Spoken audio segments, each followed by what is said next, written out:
Hi everyone. This is going to be my most important video to date. I wrote something. I haven't edited it yet. It's 5,080 words long, and there's so many things that I'm thinking that I'll go all over the place. So I'll just get right to it. I started writing this on Christmas Eve 2023, so December 24th, 2023, here in my apartment in Philadelphia, Pennsylvania. All we can have in our minds is a model of reality that, because of our finite nature, can never be entirely correct. But for most of us, it can be improved upon as we get older. So what I'm saying is the only thing that we can have in our minds is a model of reality. We can never really know reality, but we can approximately know it. And we can understand the model that we have in our minds, and that model can get ever more refined. There's so many ways to talk about this. My favorite recent example is to talk about the model of air, earth, fire, water, and spirit as a way of understanding everything that you see in the world around you. Everything's either made out of water, or it's made out of fire, or it's made out of air. And so like clouds are a mixture of water and air, and lava is a mixture of fire and earth. And everything that you see in the world around you can be explained in some of a combination of these five things. I think this is what Aristotle, argued. Great, it's a great model, but the periodic chart is way better. The periodic chart in chemistry is so much better of a model for understanding reality that brings in the tools of mathematics and more advanced detection equipment than the ancient Greeks ever had. And so clearly, our model of the universe using the periodic chart is better. So you can look at a yellow wall over there, and you can say, hey, the only thing you can have in your mind is a model of that yellow wall. Because if you could see at different light spectrums, you would maybe even be, in a way, a different color. Because maybe it reflects X-ray differently than it does other kinds of things. But even so, how many different shades of yellow are there? And what would happen if you splashed it with pineapple juice, or if you splashed it with a slight green or something like that? How would it change? Your understanding that yellow wall could go ever more complex. But all you would ever have in your mind is a model of that. And I'm getting this from a book. I'll talk about it later. I'm getting this idea from a book. I didn't even finish reading the book. It's like I didn't need to. I already kind of understood this, and then this guy, helped me to understand it better. So let me go back to the beginning here. Again, it's 5,000 words long, and this is going to be like a 3-hour long video. And I wonder how many people will actually be able to stick through this. Not many. But I really want to get it out there because I feel like if I say all the things that I'm saying in this paper, I've said everything that I've needed to say. And everything else is just detail after that. But anyway, all we can have in our minds is a model of reality that, because of our finite nature, cannot ever be entirely correct. But for most of us, it can be improved upon if we get older. Most of us, I guess, are people who are, have brain damage, things like that. And people get older can lose their mental thinking. A key ingredient of building a comprehensive model of reality requires that all evidence that an individual is aware of must be taken into account. And I think that's, a biggest mistake I've made through the course of my life, and the biggest mistake I see in a lot of people is a lot of people will, desperately want, because of the sheer complexity of what you need to think about, you desperately want to find some way to shorten what you need to think about. That's so much to think about. I just hold on to this one idea. We see it in politics, particularly. Like we could, unless somebody believes in reparations, no system of America could ever be correct unless it incorporates a system of reparations, or conversely, maybe on the right side, I don't care if Donald Trump is the most evil person in the world. He's against abortion, so therefore I have to vote for him. There's going to be people, because it simplifies things. And I think that that's the biggest mistake a person can make. Is just because there's a simple way out of an argument doesn't mean that that's the right way out of the argument. Somebody needs to incorporate all of the available elements to create a comprehensive understanding of reality. And that starts, I suppose, with understanding ourselves. So you have to take into account all evidence. And if there's, and I like I write here, I say, a mistake many make, I've certainly made this one, is to disregard evidence that contradicts our model because of the pain of changing it or coming to realize that we have acted on a model. Better to say, we have believed in something that is false and held on to that belief even when aware of evidence against it. So that's a big mistake that a lot of us make. And it leads to, a psychological phenomenon, I suppose I would call it cognitive dissonance. I've had a couple of psychology classes in college. And so cognitive dissonance is when you're holding on to a belief, a model inside your mind of the world and the way the world works, yet you have direct evidence in front of you that there's something wrong with that model. But for whatever reason, you're trying to hold on to it. It creates cognitive dissonance, which is, a problem for people. All before us have, aware or unaware, created models that were essentially wrong, but still nevertheless useful. The difference between us and them is the greater access to evidence that we have. So many people are able to communicate with the internet, and now for hundreds of years our access to telescopes and microscopes and countless other tools of observation have led to a new era for humanity. Okay. So let us begin by building a new model for ourselves along the following lines, with the intention of creating one that is truly useful to humanity in general and to your daily life specifically. So I'm trying to create a model that'll help you decide, and help you to decide everything, about life, about what you should do, etc. Gonna try because that's the model I need to have. Using the idea of time. I found it interesting to begin this way. Using the idea of time as a model for our understanding our lives is so useful. It's hard to think of it as a model. I mean, time is real, isn't it? I mean, it's not something, but rather as something that is self-evidently true. So I wrote it like that. Using the idea of time as a model for understanding our lives is so useful, it's hard to think of it as a model, rather as something that is self-evidently true. It nevertheless is just a model. I point out that for whatever reason, physicists will tell you that something traveling at the speed of light experiences no time. I've known this conclusion since I learned about it over 30 years ago. So how I perceive time isn't precisely exactly how time actually works. And so what's going on with time? Well, whatever. The final point is that I'm going to hold as axiomatic that everyone's got to have a model for time in their mind that's reasonably the same as mine. Evidence suggests that time has a beginning. The Big Bang Theory. 20 plus years ago, I read a book that explained the evidence for why astrophysicists have created this model, concluding the universe is 13.8 billion years old. Recently, Stephen Wolfram, he has 2 TED Talk videos, one like 13 years ago and one like 3 months ago. Recently, Stephen Wolfram, he could be a maverick. He could be, a nutbag, but he could be crazy, right? I shouldn't say nutbag, but my theory about mavericks are like this: for every 1,000 mavericks, one of them's the real thing, and he might be the real thing, and there's evidence for it. He certainly has been successful in many ways. Recently, Stephen Wolfram has suggested that he has built a computational model of our universe using distinguishable atoms of space and using all simple underlying rules that with iteration time evolve to us coming into existence and observing what we observe. Why is the universe as big as it is? How much water do you need in order to be able to swim or to tread water? As my friend who taught that analogy to me, a friend of mine named Jay, wonderful guy. Anyway, how much water do you need to have in order to swim? Apparently, we need this much universe in order for me to be able to write this and have this conversation and you to be able to watch this YouTube video. We have that 13.8 billion years of time and space and matter coming into existence in the sun, pockets of stability to be created such that life could evolve and come into existence. And here we are having this conversation. This is a model for what we actually are. And to coin somebody else's words, he said something like, we are these ancient beings that were evolved in a specific evolutionary process that led to this moment here.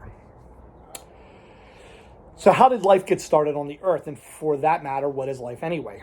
Nick Lane offers a great way to think about this by suggesting that we will never know, but we may someday be able to create life in a laboratory using raw elements from the periodic chart. Once we do that, we'll have an important piece of the puzzle about who we are and what we are. Life, Dr. Lane claims, is just an organized complex transfer of energy. That's what life is. It's not spirit like Aristotle might have argued. I think Aristotle argued that, or somebody did. But we're just a coherent and complex transfer of energy inside of ourselves, and that's what creates what appears to be life in front of you. So, does God exist? I always want to try to coin. I've always been trying to figure out phrases that I would coin about saying what I think about myself, and that'll become evident as I continue this. But I would say I'm an agnostic. I don't know if God exists or not, but I also choose to believe in God. So I make the choice that I believe in God. And I suppose I think everyone should. Interesting point. But I don't believe God's all powerful and all loving, but I don't know if God exists. I think that if God did exist, he'd be outside my perception, and anything that has ever happened. Well, we'll get it. Let me read further. Does God exist? Well, if what over the next 500 years, the best of our scientists, giving enormous resources and using tools we might not even know about yet, think artificial intelligence, ultimately are unable to create life in the lab, that would be a strong piece of evidence that God must have intervened in this creation and set the conditions for us to come into existence. But even if they failed to do so, we can go back to Wolfram's model of the universe and realize that a child computational system inside a parent computational system cannot outcompute its parent. So it might be that we can never successfully reproduce the conditions that actually existed on the planet Earth some 3-4 billion years ago that led to the origin of life. And we can never effectively, recreate that in the laboratory, because you need a laboratory as big as creation itself. So it might be impossible, but it would still be a pretty strong piece of evidence that God, a pretty strong piece of evidence about how we should think about God if we are unable to create life in the laboratory over the next 500 years. I think we're going to be able to. That's just my guess. Knowing just how smart people can be collectively over time, how smart people can be. Just think about the wonder of these videos that you're able to make. Well, anyway, when archaeologists dig down, they find bones of beings that surely were our ancestors and other species that had certainly evolved to us. Historians have put together clear timelines of great empires from Egypt and before all the way down to the now. All cultures that came before us have struggled with why do we exist, what is our purpose. They put together very interesting models of reality that we should not disregard lightly. All those models did produce the modern era with all its splendor and ugliness, of course. So we should have, to coin, I think, Nietzsche from Beyond Good and Evil, we should be grateful. I think he was talking about the enforced belief in the resurrection of Jesus. We should be grateful to these models because they produced a marvelous tension in our spirits. That produced, the greatness of the modern era. Anyway, a comprehensive model of everything has just been laid out before you. Surely many of you have already thought much of this, and surely there are other writings and saying people saying things that are very similar. Everything else is detail. It should be the goal of all of us to explore those details in light of the situation we're in, both as a human race and for you specifically. So, if I'm a math guy, explore mathematics. If you're a musician, explore, the beauty of music and what gets people, dancing. Everyone has, their ballywick. But we all should recognize, establish in ourselves this overall picture of what we are. The universe came into existence 13.8 billion years ago. A massive explosions and all kinds of crazy things happened that led to pockets of stability that became like our solar system, such that bacterial life came on. We suddenly came into existence on the planet Earth by random chance. It evolved to complex life, the Cambrian explosion, and then, ultimately to human evolution and us creating the internet and etc. Okay. That is the model in our minds that we have to have for ourselves, right? That's the model that I think we all should have in our minds, because that is evidence-based.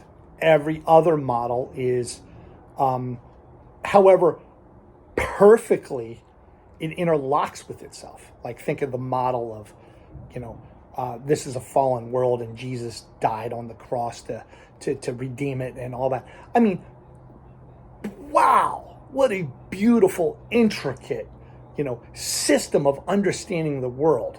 But, it's not evidence-based, right? So we'll get to that. I mean, the resurrection, I guess. Whatever. Okay, so here I go to a new phase. I guess when I started this, I was thinking I was going to write a whole book. And I might yet. But, I'm working 2 jobs, and I'm broke. And, I want to get these ideas out while I have a little bit of break, between, work and what have you. So I got to get back to work soon. I have to put this stuff to the side and get practical for a while. Anyway. Listen to what I'm saying. This is very important. There is nothing I have experienced in this world, or even imagined, or even heard about, that is inconsistent with the existence of an all-powerful, all-knowing, and all-loving God. A bold statement considering the vast history of war and related atrocities. I recognize that there is an automatic incoherence, think establishing an axiomatic system that has conflicting postulates, that need to be synthesized. Think of finding a way to slightly adjust conflicting postulates so that they don't actually contradict, to allow for God's existence. Let me read that without the parentheses.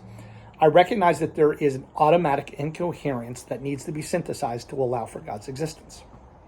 My attempt at doing so goes like this. God is all-powerful and has made us, or has allowed us to come into existence. There's no real difference there. But God does not know what we are going to do. He is still all-knowing because he knows that all that can be known, but he has made some things that are unknowable until they have played themselves out. He made us in the universe that way. To say that this can't be true is to therefore deny that God is all-powerful. He can't make things so that he can't know their outcome. Then he is not all-powerful. The only resolution to this incoherence is to accept a truth that to me seems plainly obvious. If God made us, then he doesn't know what we are going to do. Since surely many evil things have happened in human history, God in his love has never wanted them to happen, but he must allow our decisions to play themselves out, ultimately deciding not to intervene in the world in any meaningful way. I am uncertain if God knows all the possible outcomes of all possible creations. I'm uncertain. Maybe there are creations that have complexities that are unknowable. If so, I suspect we live in such a creation. So, to say it plainly, if God does exist, then he doesn't know our futures or what's going to happen. He could at any time end this creation as not worth letting it play itself out, but apparently has not yet decided to do so. It is still more than possible that God is all-loving, as no matter how hard a person's life is, no matter how horrible a torturous death a person has had, they can suddenly find themselves in a heavenly afterlife where God is apologizing to them for letting them go through hell on earth. Simulation theory offers a wonderful mental experiment to justify the possibility of God's goodness in light of the evil of the world. Imagine if you were, like we've seen in many science fiction movies, Ready Player One and things like that. You have died and your brain has been uploaded to an online computer where you are very much conscious. You have essentially an infinite set of choices about what to do with your afterlife.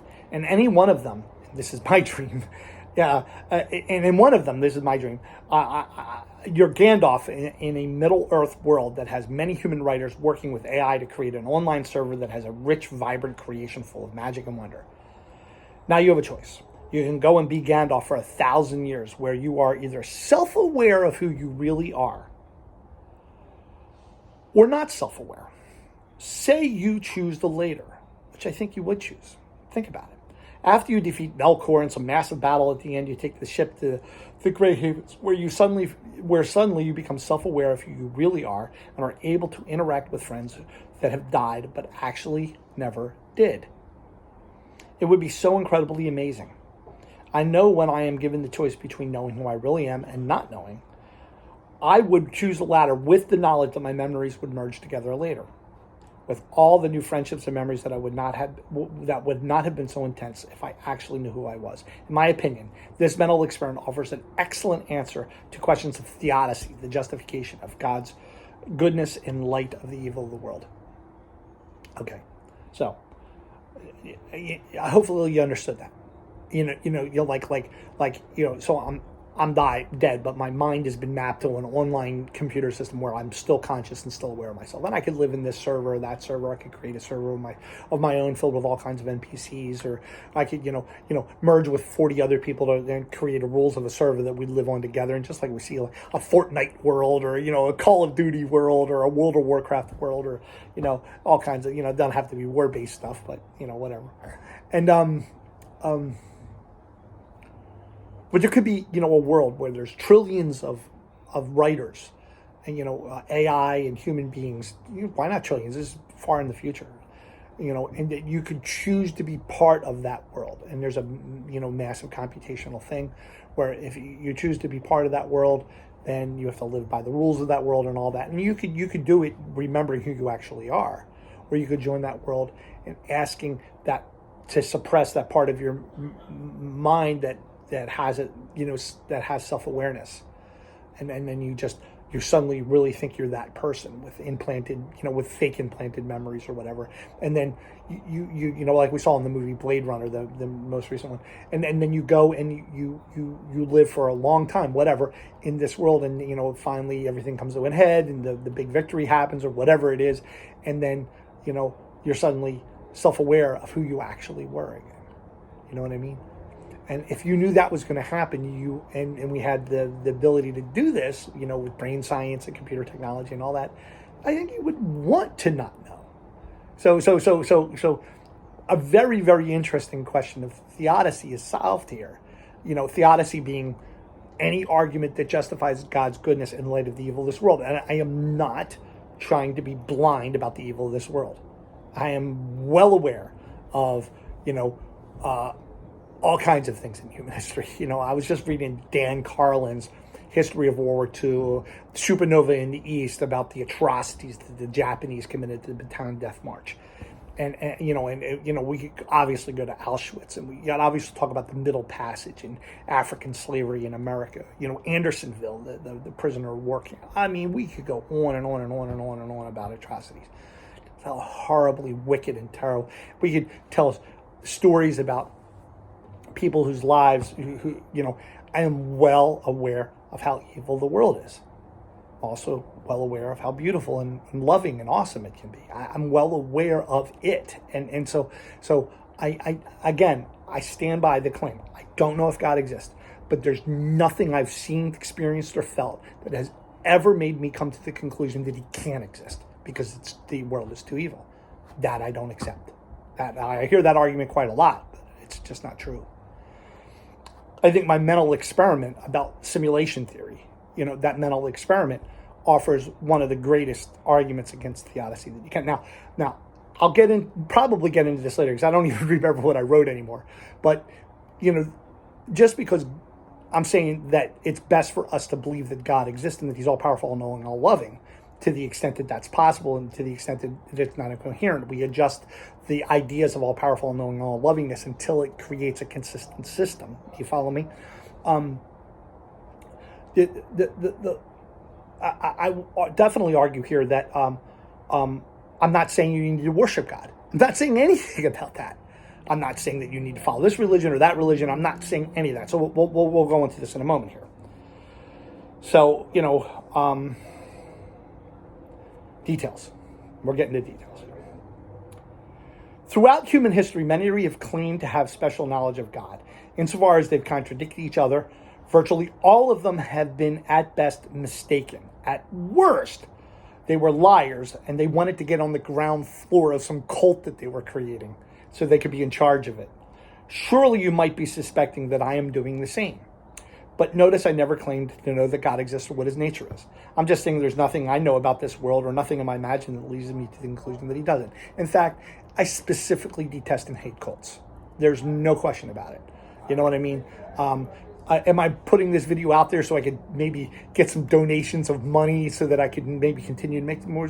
Who wouldn't? Of course, I would like to have supporters that would help me with what I'm trying to do. Of course, I would want to have that. But that would be the absolute limit of it. You know what I mean? In fact, I got 2 jobs. I'm going to keep working, and I'm going to keep making these videos to the day I die, and that's it. You know what I'm saying? So, and they're not that hard to do. You just put on your cell phone. And I mean, you've got my feet up, I'm kicked back. I got my computer here. You know what I'm saying? And, I just, I could do this all day, and it was so easy to write this.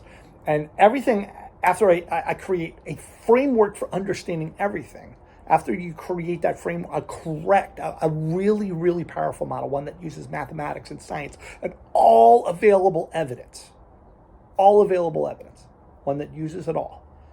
You create a framework that builds that side in your mind, then you're set. You're ready to go for life. You know what I mean? So anyway, this, this can be my last video, because everything after I say all this is just details, is me implementing what I'm saying. And it took a long time for me to put all this together in my mind. God, I'm 53 years old. It took a long time. And, I was in situations where I was being told I had to believe something in a given way, and if I didn't believe it in a given way, and I was like, sure, I'll believe it in the given way, and I felt tortured by that, and, life was hard. But anyway, let me just go back to what I actually wrote. For me, I will say I am going to live my life and act in such a way that is consistent with the existence of God and the idea that I will be judged when I die. In short, I will say I believe in God. I believe in God, because I'm going to act in such a way as I believe that He's there. Even though I don't know, you know what I mean? But I can make the choice to act as if He's there, to believe in Him, right? I said this about Islam. I said, therefore, I'm going to say the Shahada and become a Muslim right away. No, I'm actually quite positive I will never do that. Nor will I ever read the Book of Mormon or the fundamental book of any countless religions. I have some desire to get a degree in religious studies. If I did, then I'm sure I'd have to read most of those books. But another degree isn't likely to be in my future. However, I am a Roman Catholic. My mother has had me baptized as an infant. I have a piece of paper somewhere that says so. I no longer go to church, but I'd like to. But it's going to have to be on my terms. Okay. I have written elsewhere that you should practice the religion of your mother unless you have a good reason to do otherwise. I stand by that. The basic reason why you should practice the religion of your mother is because, moms want you to moms in the first place want you to be very successful. And usually, the world has been such that if you embrace a religion, you're usually more likely to be successful. And you're not going to be a traitor because you're embracing the religion of your mom. And you're more likely to know who your mother is than your father. And so you're more likely to have a closer bond with your mother than your father. So, the point is you should follow the religion of your mother unless you have a good reason to do otherwise. I stand by that.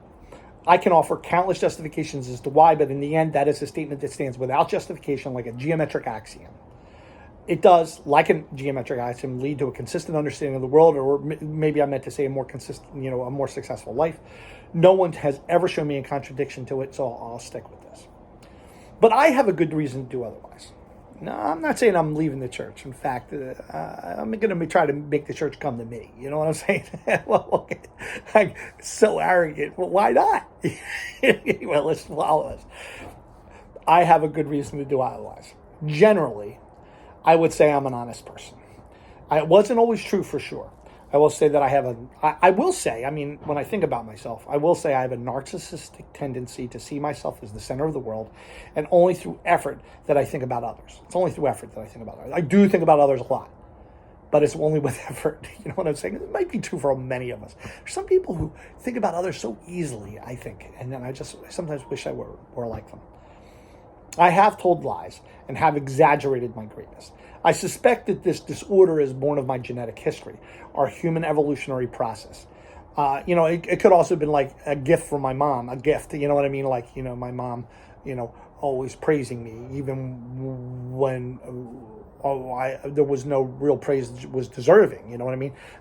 I imagine you can overpraise a child and create false confidence in them. You can underpraise a child and create, a lack of confidence in themselves. But maybe there's a correct level of praise, and I would think about my mom to some extent, that she maybe overpraised me, and so that probably created a narcissistic tendency in myself. But why did she do it? And I think it's the human evolutionary development is the reason why. I think it's it made it more likely for your offspring to survive if you made them bred into them that they're the center of the world or something like that. You know what I mean?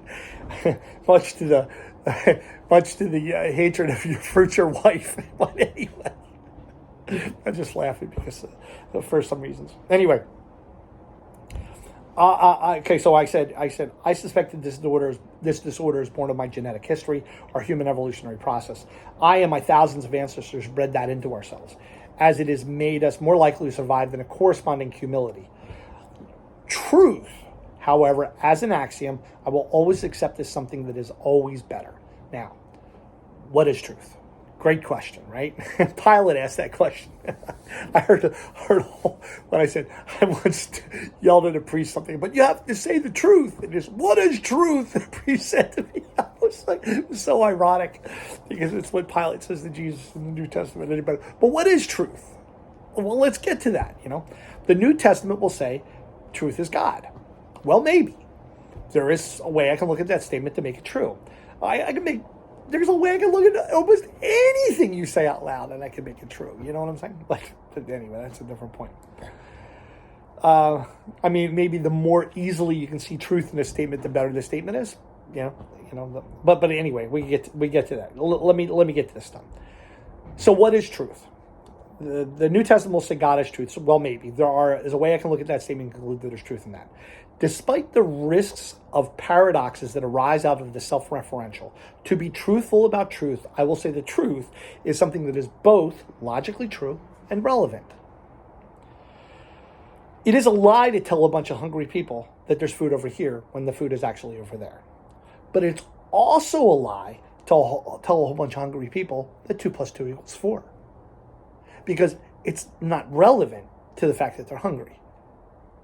So, to be truthful, you have to say something that's actually true, technically, like 2 + 2 = 4, but also relevant to the moment. Relevant to the moment of having a whole bunch of hungry people, that food is over there. That's truth, right? Okay. I got a deeper example of relevance here, and it's a little self-serving maybe. A deeper example of relevance. I believe it is true about me that I have worked hard my whole life, and it's also true about me that at some level my current poverty and indebtedness is a combination between bad upbringing, bad decisions, and a lot having been taken from me and also stolen from me. But I may have also stolen from others. The details of all of this are unnecessary, but may be interesting to explain. We all have our stories, but in some rare cases, I have been around others with substantial means who could see my need and the needs of those around me, but choose rather to talk about all the good things they have. Sure, they have a lot of good things, but they were being untruthful.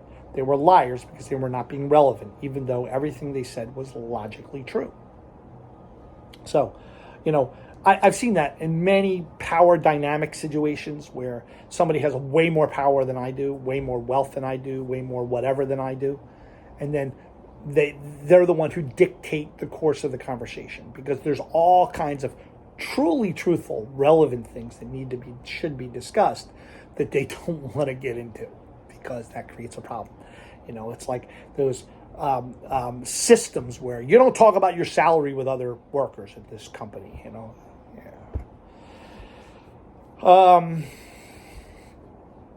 Okay, so I cannot revolutionize the Methodist Church. I'm not a Methodist. And I know just a little bit about the controversies there. I cannot revolutionize Judaism of any type, though I know quite a lot about Judaism, I think, nor Islam. I know quite a lot about Islam too, or any other version of Christianity. I may be able to revolutionize the Catholic Church because Catholic is what I am. The next part of this thing I wrote, the next couple of paragraphs are therefore addressed to my fellow Catholics. For those of you not interested, skip to a later point. But maybe along the way you could think about how you would revolutionize your own religion. Okay, if you could. How would you do it? And that's going to be a final theme to this whole paper. And the whole thing I'm trying to say is going to be about, a revolutionary concept that isn't like I'm going to revolutionize revolution. It'd be awesome about it. Anyway, pay attention. All right.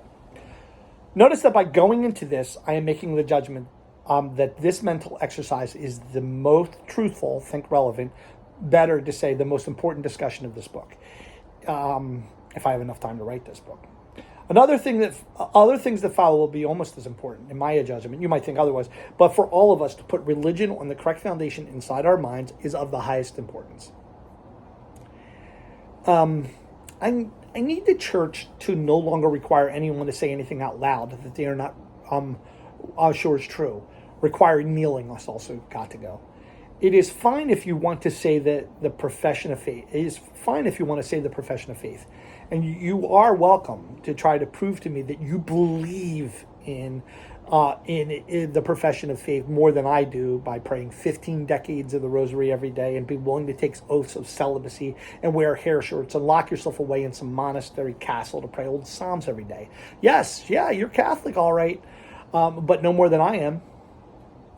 I do not believe Jesus was resurrected. I do believe there's an all-powerful, all-loving God, but it's evident to me that God does not intervene in this creation in ways that violate the laws of physics and biology and the apparent computational process of this world, of this creation that's playing itself out. I do believe God has made a universe where generations of people for thousands of years will believe in things that are false, and God will let them do that. Let me say that again. I do believe God has made a universe where generations of people for thousands of years will believe in things that are false, and God will let them do that.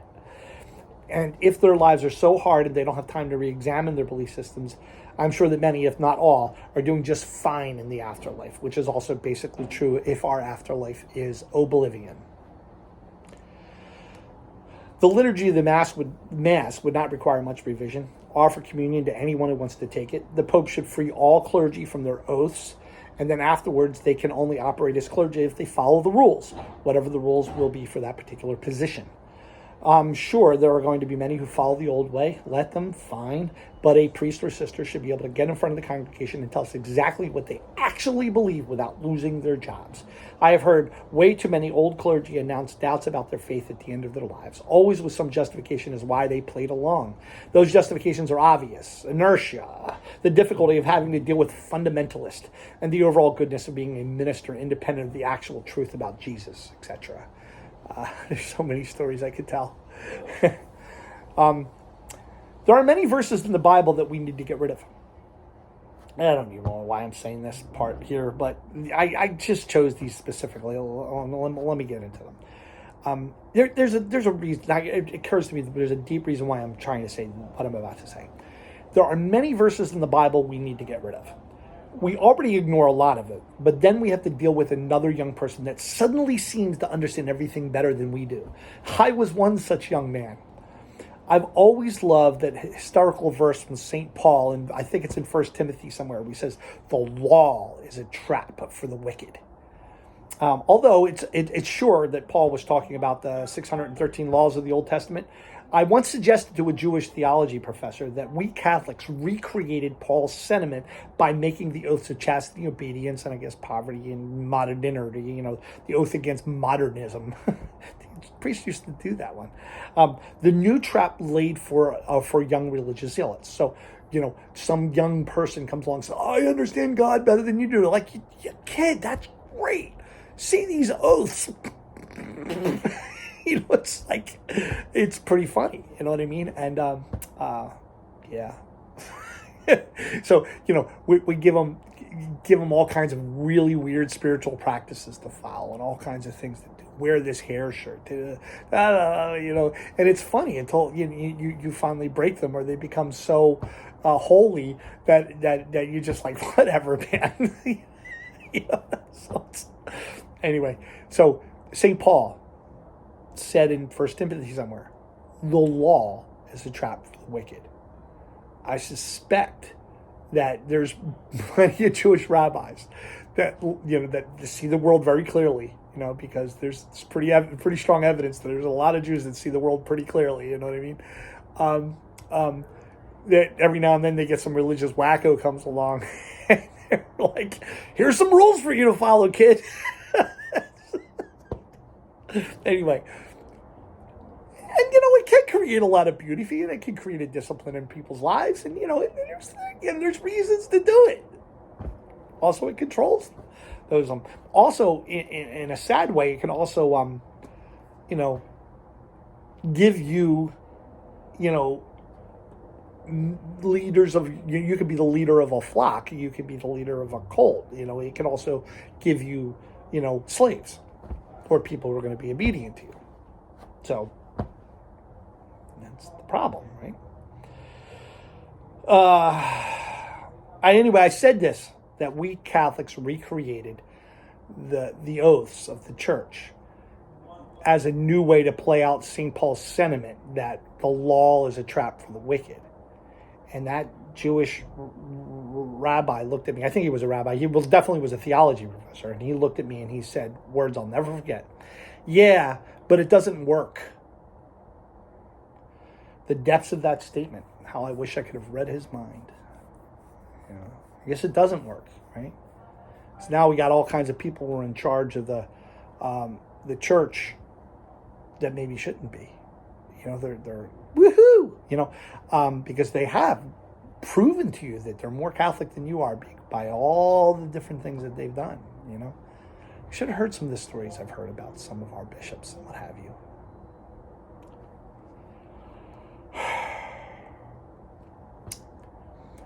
I would remove from the Bible any part of it that indicates it's okay to be deceitful. Every word you speak must be completely true. Let your yes mean yes. The Bible, Jesus says this somewhere. Let your yes be yes. Let your no mean no. Everything else comes from the evil one. Is a verse that we should not let go of. I don't think the devil exists, but we're going to get into the devil. That's almost how I end this. Surely you can dodge around something and withhold what you're actually thinking. Use discussion as a way to think out loud and allow yourself to be wrong about something in discussion about practical affairs. But say nothing in the religious sphere until you are sure you know what you're doing. And a lot of people do this. The old wise priest or minister. The Bible is our sufficient guide for salvation. If you really break down what they mean when they say that, the Bible is our sufficient guide for salvation.